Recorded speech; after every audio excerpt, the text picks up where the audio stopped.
Bienvenue, frères et sœurs, à la parole du jour. Et la parole du jour se trouve aujourd'hui dans le livre de Jacques, chapitre 4 et verset 6.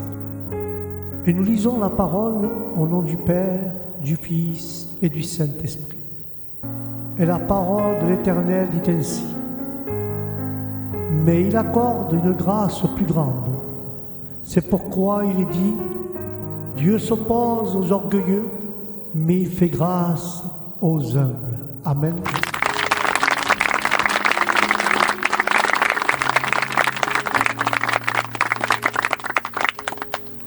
Là, nous voyons que l'apôtre Jacques nous fait une mise en garde contre les passions corrompues et l'amour de ce monde, qui est inimité contre Dieu. Puisque toutes les guerres et tous les conflits proviennent de la corruption de notre cœur, alors, frères et sœurs, il est bon de mortifier les convoitises qui nous font la guerre. Les désirs mondains et charnels sont des maux qui empêchent le contentement et la satisfaction. C'est pour ça, frères et sœurs, que les désirs et les afflictions pécheresses sont des obstacles à la prière et aussi à l'accomplissement de nos aspirations divines. Mais là,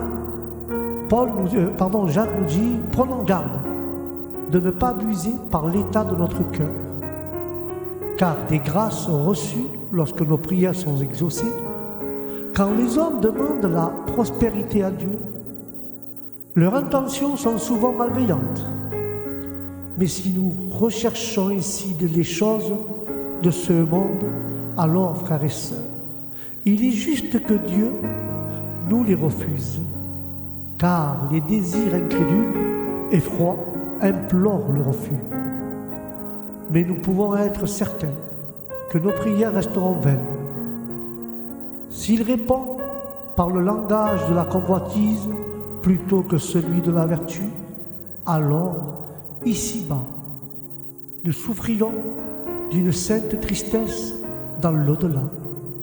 C'est pour ça que nous connaîtrons une misère éternelle, car le Seigneur n'accordera pas de réconfort à ceux qui répandent sincèrement leurs péchés, et il les élèvera, et il élèvera ceux qui se mirent devant sa présence. Amen.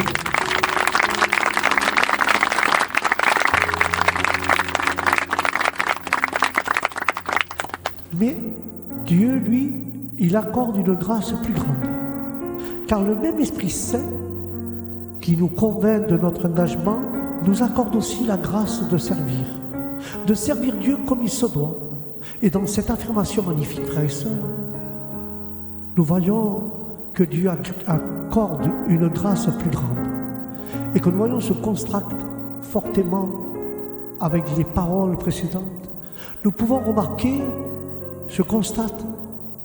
remarquez-le toujours, observez combien nous sommes faibles, combien il est fort, combien nous sommes orgueilleux, combien il est considérant, combien nous nous trompons et combien il est infaillible, combien nous sommes changeants et combien il est immutable, innommable, combien nous sommes provocateurs et combien il pardonne. Observez, frères et sœurs, qu'en nous, il n'y a que maladie, et en lui, il n'y a que du bien. Même dans notre maladie, Jésus manifeste sa bonté. Et il continue à nous bénir. Quelle richesse et quel contraste. Car nous pouvons voir que le péché cherche à entrer, mais la grâce lui ferme la porte. Car le péché tente de dominer, mais la grâce, plus forte que le péché, résiste et ne permet pas. Car le péché nous fait parfois chuter et nous écrase, mais la grâce vient à notre secours. Le péché se lève comme le déluge de Noé, mais la grâce franchit les sommets comme l'arche. Souffrez-vous de la pauvreté spirituelle? c'est votre propre faute, car il donne plus de grâce. Si vous n'avez pas, et ce que vous n'avez pas, recherchez-le au nom de Jésus.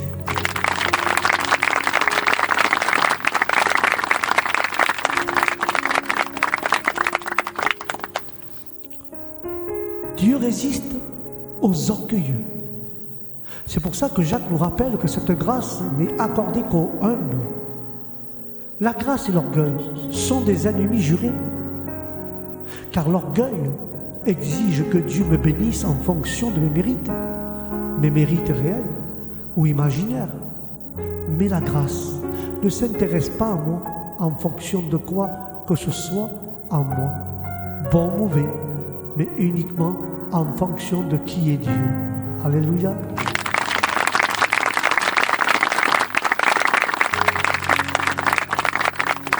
C'est pour cela que Jacques a utilisé un mot puissant dans l'expression « résiste aux orgueilleux ». Il lève la main contre eux. Dieu résiste aux orgueilleux. Il lève la main contre eux, plus que contre tout autre pécheur, car ils envahissent ses territoires et pillent ses principaux trésors. Mais il fait grâce aux humbles. Ce n'est pas notre humilité qui nous vaut la grâce de Dieu, non. L'humilité nous met seulement en position de recevoir le don qu'il nous offre gratuitement au nom de Jésus.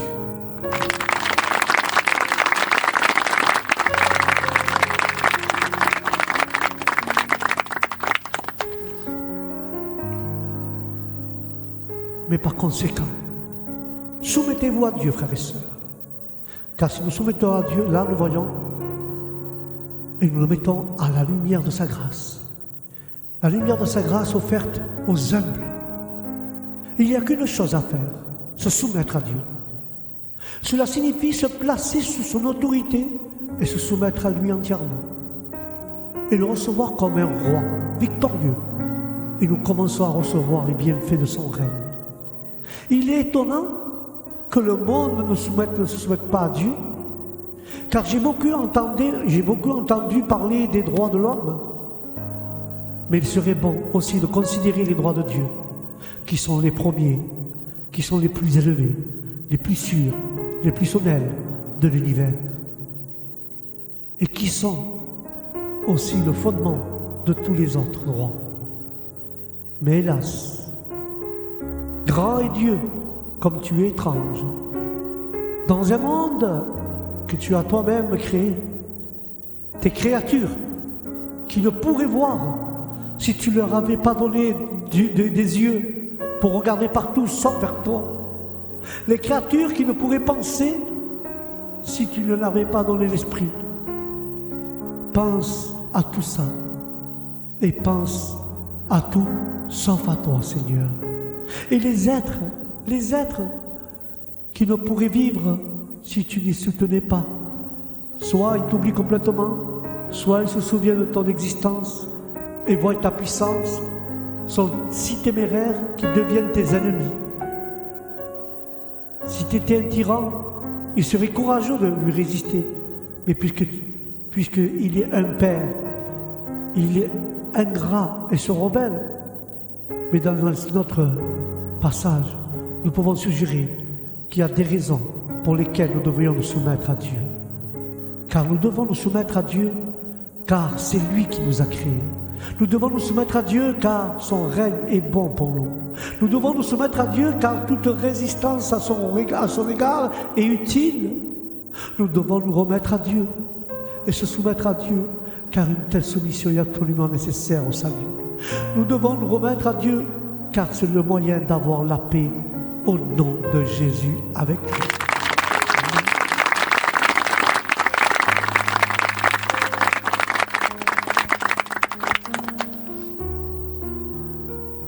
C'est pour ça que ce verset met en lumière la grâce que Dieu donne aux humbles par l'opposition de la résistance qui oppose aux orgueilleux, ce qui est le fondament pour comprendre l'appel à l'humilité dans la vie chrétienne.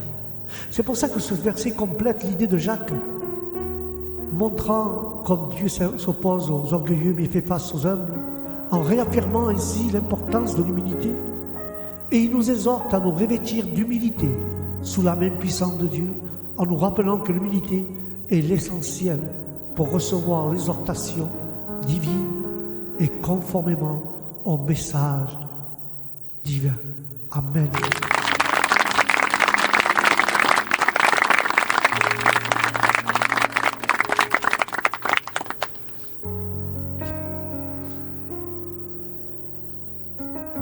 C'est pour ça que ce message résonne profondément en nous.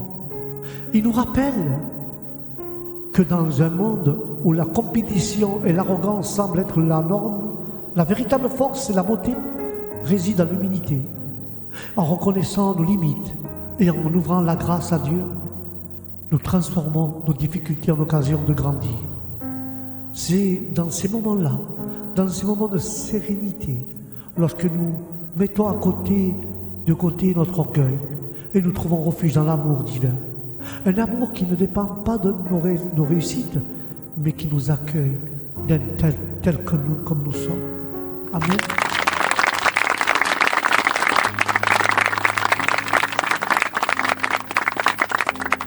Et avant d'aborder la signification de Jacques, il est important de comprendre le contexte. L'épître de Jacques a été écrit par Jacques, le frère de Jésus, qui fut l'un des chefs de l'Église primitive. Et ce livre est une lettre adressée aux chrétiens dispersés à travers le monde, en les exhortant à mener une vie pieuse et à se détourner des tentations du monde. C'est pour ça que ce chapitre 4, frères et sœurs, s'ouvre sur une mise en garde contre la vie et les conflits qui surgent dans les relations interpersonnelles. Et c'est pour ça que l'apôtre Jacques exhorte les croyants à se soumettre à Dieu et à résister au diable, en le rappelant de s'approcher de Dieu avec humilité et repentance, car Dieu s'oppose aux orgueilleux. C'est pour ça que Jacques parle de la grâce de Dieu, mais il avertit aussi que Dieu s'oppose aux orgueilleux. L'orgueil est un péché, frères et sœurs, au courant. C'est un péché courant chez les hommes, en désignant de l'arrogance, de la vanité excessive. Dieu s'oppose aux orgueilleux, car il s'élève au-dessus de lui et des autres, ce qui va à l'encontre de sa nature humble et aimante. Mais lorsque l'orgueil peut se manifester de bien des façons dans nos vies, se croire supérieur aux autres pensées, penser avoir besoin de personne, ou refuser de reconnaître ses erreurs, c'est là que l'appel à l'humilité dans Jacques 4,6 prend tout son sens. C'est pour ça que ce verset nous rappelle que la véritable puissance et la véritable grâce viennent de Dieu, et que c'est seulement par une attitude humble que nous pouvons le recevoir. Nous devrons comprendre et à reconnaître notre dépendance envers Dieu et accepter l'aide et les conseils de ceux qui nous entourent. C'est pour ça, frères et sœurs, que Dieu fait grâce aux humbles. Car le second aspect du verset 6 est une promesse que Dieu accorde sa grâce aux humbles. Cette grâce est un don immérité en nous offrant le pardon et le salut par la foi en Jésus-Christ. C'est pour ça que selon Jacques, cette grâce est accessible à tous ceux qui s'approchent de Dieu avec humilité et repentance au nom de Jésus.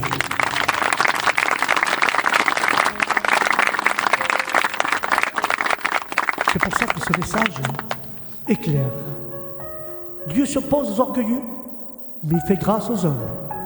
C'est un enseignement important pour tous ceux qui aspirent à une vie pieuse et une relation plus profonde avec Dieu.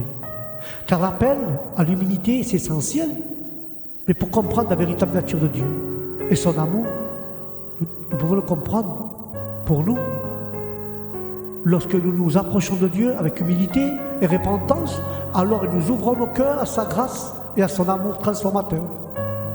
En définitive, frères et sœurs, nous pouvons appliquer cet enseignement dans notre vie quotidienne en étant plus humbles et en recherchant l'aide et les conseils de Dieu et de ceux qui nous entourent.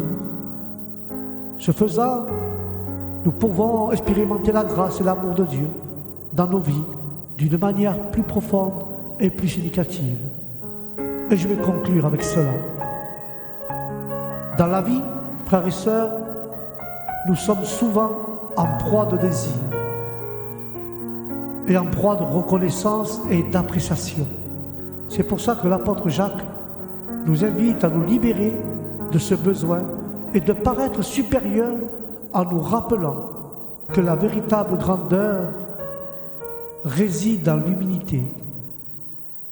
En ouvrant sincèrement notre cœur à Dieu, frères et sœurs, nous nous délestons du fardeau de l'orgueil et trouvons un espace où la grâce divine nous transforme. Alors, chaque fois que nous choisissons l'humilité, nous nous rapprochons un peu plus de l'amour inconditionnel que Dieu nous apporte dans nos vies. Au nom de Jésus. Amen. Amen.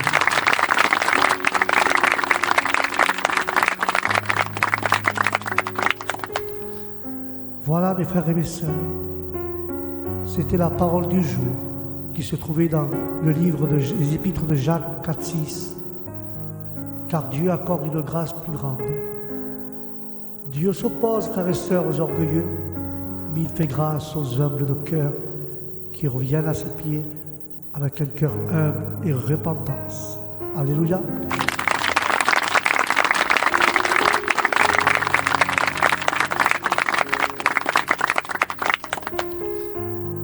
Voilà, frères et sœurs, c'était la parole du jour pour aujourd'hui. Que Dieu vous bénisse, que la paix de Dieu soit avec vous et vos familles. Et je vous dis au prochain programme, parole du jour, bénédiction pour tout le monde. Et que la paix de Dieu vous accompagne et qu'il soit dans vos cœurs tout le temps. Et que le Saint-Esprit vous accompagne dans toute la vérité des Écritures. Je vous dis au prochain programme. Que Dieu vous bénisse. Shalom.